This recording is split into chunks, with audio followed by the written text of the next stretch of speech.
Hi there, I'm Megan. Today we're going to work on some shoulder mobility. You might want a mat down just for some comfort and a buffer for the floor. And you will need about enough space that you can reach overhead without obstacles. So I just want to make sure I'm not going to hit my plant stands here. Now let's come to start on your back. Take a moment and tuck those shoulder blades underneath you, allowing the chest to open up. Okay, buddy, I gotta open these shoulders. So to start, let's bring both fingertips straight up towards the sky. And start by dropping one thumb overhead, nice and slow towards the floor. And then lifting all the way back up, switching sides. So we're moving really slow, and we want the movement to just be coming from our shoulder joint. Want to make sure that as we're lifting, our back isn't arching, nothing moving through the rest of the spine. We're just feeling that reach. Do one more on each side.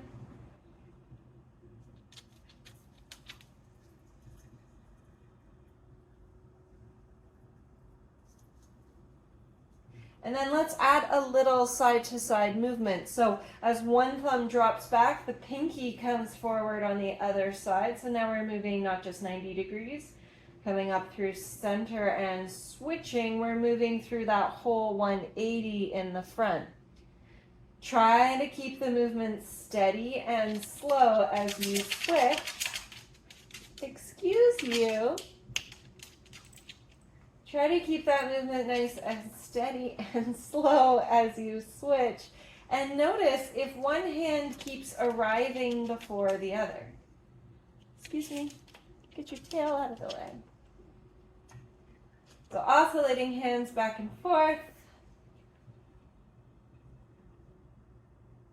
And the next time your hands come in the middle, let's meet there. Let's move them at the same pace. So both thumbs dropping overhead, coming down towards the floor. Notice if they arrive at the same time, and then we peel them back up, and pinkies drop to either side of the hips. Same thing.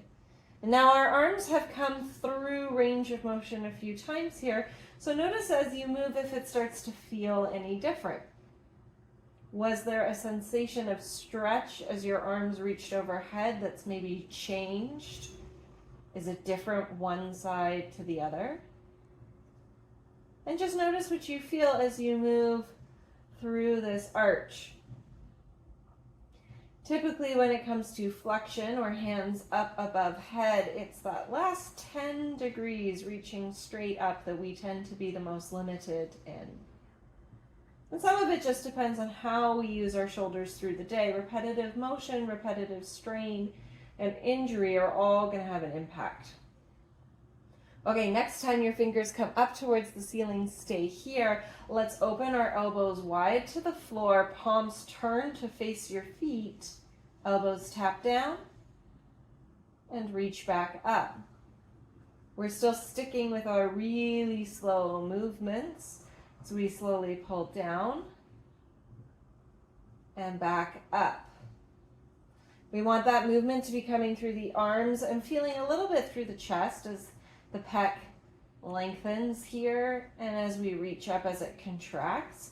But again, we shouldn't feel any movement through the mid-back, through the low back, through the abdominals. Next time our elbows come down to the floor, let's rest them there. Let's see if you can drop your palms towards the floor and only come as far as you can before your shoulders lift up. So you'll notice here, I've got my wrists down to the floor, but what's happened to my shoulders? I've got all this space. So I'm going to plug them back down and just tilt forward, coming over as far as I can without those shoulders lifting, and even maybe feeling a bit of a stretch here through the underside of my scapula or your shoulder blade, my internal rotation here. Coming up through center, let's let the hands drop back. And usually we have a little more range here in our external rotation. Noticing what you feel. If everything feels good, like there's no stretch or strain here, maybe you push your elbows down and squeeze the shoulder blades together, making a little active engagement in this stretched position. Release the elbows, release the scapulas. Notice how your trunk settles back towards the floor. Shoulders lift up, or sorry, not shoulders, but fingertips lift up towards the ceiling. Keeping those shoulders and scapulas tacked down, we start to bring our palms towards the floor. And notice the difference side to side. You can only see this one hand closest, but you might find you have more range on one side more than the other, especially if you do a predominantly one-sided job. So maybe working at a desk, your mousing hand looks different.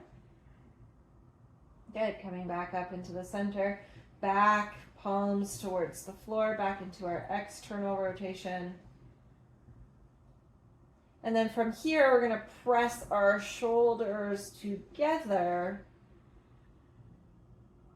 and open wide.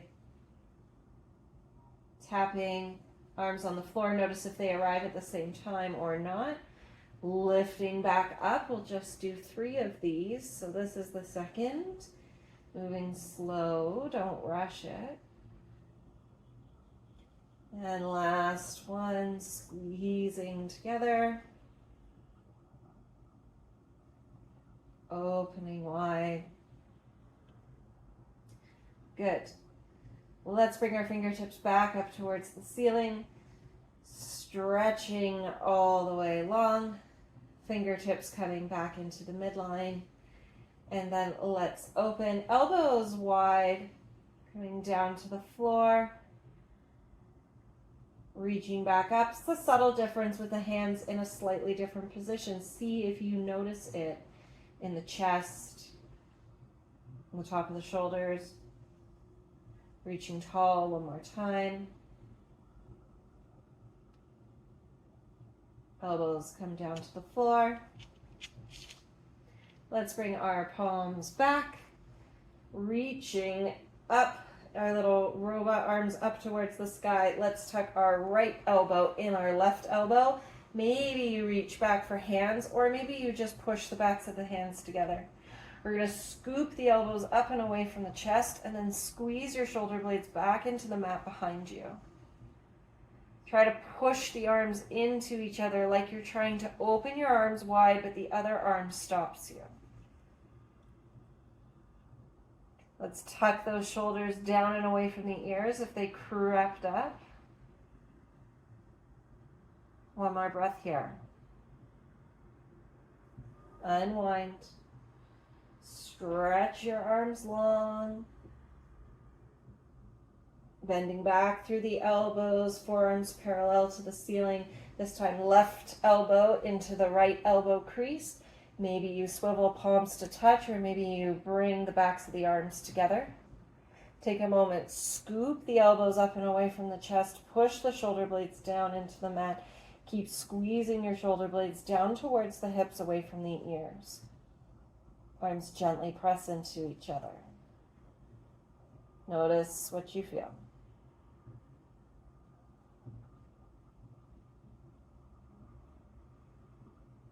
Nice big breath all the way in and all the way out.